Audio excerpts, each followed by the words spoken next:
When you've been in the tokusatsu fandom for as long as I have, or even longer, you start to notice certain patterns of conversation develop. Topics that come up over and over again as new people come in and have similar ideas to what's been before and just start that conversation back up again.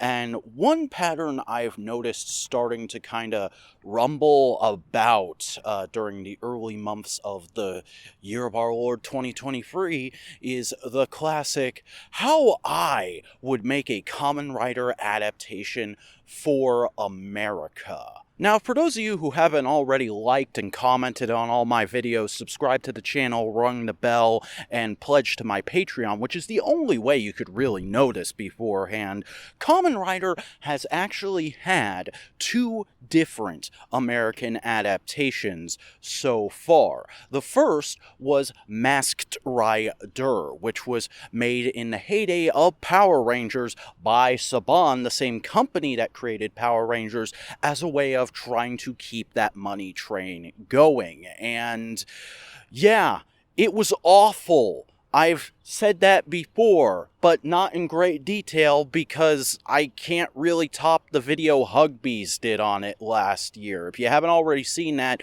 go check it out. Maybe I'll link it in the cards. He did a way better job than I ever could, and he doesn't even regularly cover tokusatsu. But then we had another attempt in the late 2000s by a company called Andis Entertainment. They made a show called Kamen Rider Dragon Knight, which was a Power Rangers style adaptation of Ryuki.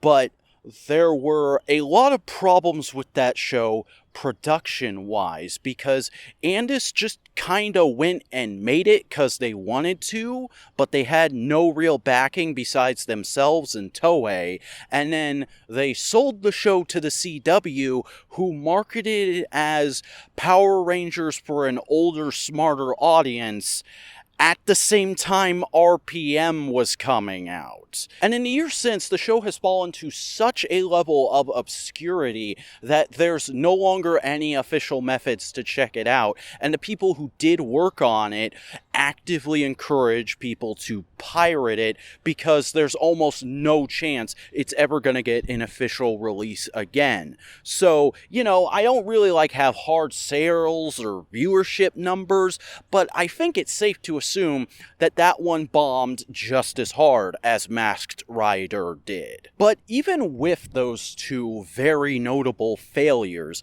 there's still a general hunger amongst certain people to see Kamen Rider succeed in the West the same way Super Sentai succeeds in the West via Power Rangers. And so people will often pitch their own idea for a Power Rangers style version of Kamen Rider, and I'm here to tell them that that needs to stop, man. I don't know if y'all have noticed, but we've undergone a bit of a cultural shift over the last few generations. It's not the 90s anymore. You can't get away with wholesale taking something from another culture and repurposing it into a unique thing for your own like you could back then, thanks to things like the internet. These days, thanks to stuff like the popularity of anime that's grown and grown over the last few decades, people are much more interested in straight up translations of media rather than adaptations of them. That's why whenever classic anime get re-released now, you usually see a new dub alongside it that's much closer to the Japanese version.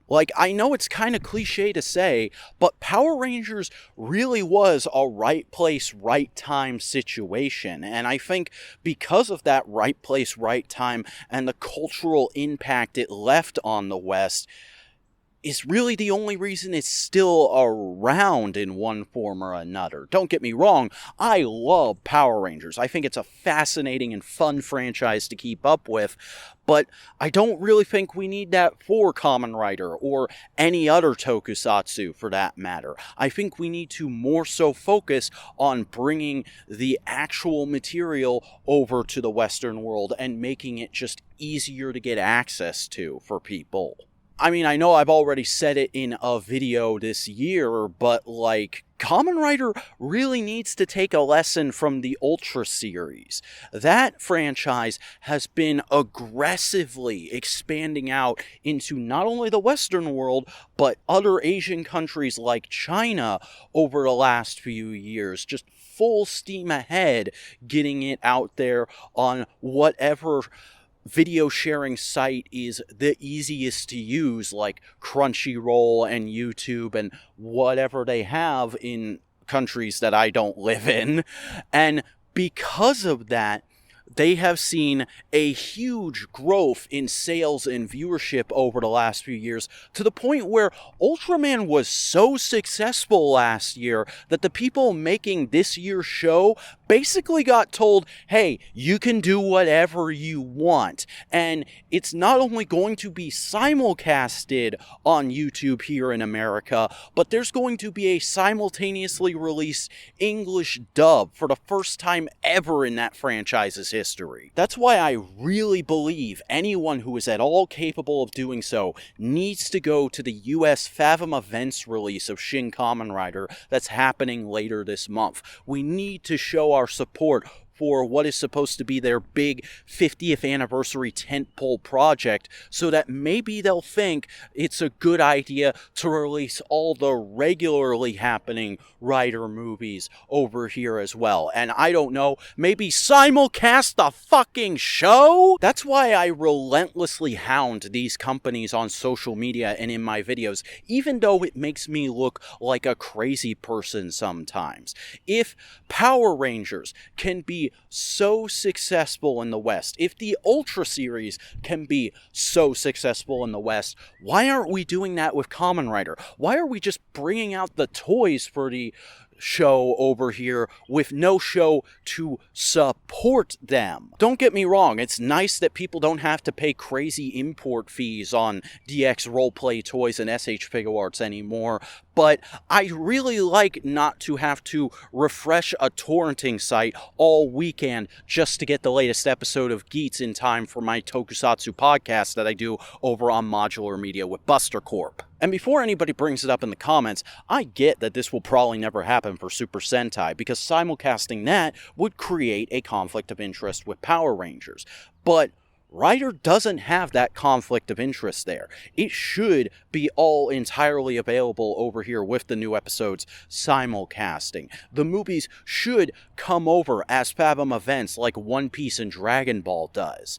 We should be able to get access to all this stuff. And I think it's every fan's responsibility to actively be pushing for that, instead of wasting time on the fool's errand of, hey guys, here's my Power Rider concept. Will you read the fucking 20-page outline I made for how you adapt Kamen Rider Saber into Power Rider Swordsman? A herp da derp da der. And before anyone gets upset and says, like, I'm directly attacking this person or that person, I'm not trying to. I'm trying to alter where the conversation is, because, well, all those projects are neat and interesting and fun and probably a great little way to be creative for some people, it's just not productive. And in a franchise where we are struggling and begging and pleading with the company that owns it to make it easier for us to give them money, I don't think we should be wasting time on stuff that's as unproductive as that. Don't get me wrong. You don't all need to be constantly quote retweeting and bashing Team Rider like I am. But, you know, maybe just get in a word here and there about, I'd like to see my favorite show easily available over here. Or, I don't love this show, but it would be great if it was as easily available as this one. Every Rider series should be streaming along with the original Ryuki and Kuga. Every Rider series should be available on Blu-ray along with Black Kuga and Ryuki. But they're not. And that is frustrating as all get out for me. And the fact that it's not to some of you, and that you go out of your way every couple of years to say, oh man, they should totally try and get Power Rangers to readopt Kamen Rider into its larger continuity because it keeps messing around with Metal Heroes, it's just plain silly in my opinion. I'm the Vacuuminator, reminding you that you never fail until you stop trying. And that's why I'm never going to stop trying to turn the tide of conversation towards what I think is the best end goal for everybody. Like making one of my favorite franchises easily available to anyone who wants to check it out, so that we can all try and get our friends and family as interested in it as we are, so it can continue to grow and be successful and be as cool as we want it to be. Until next time.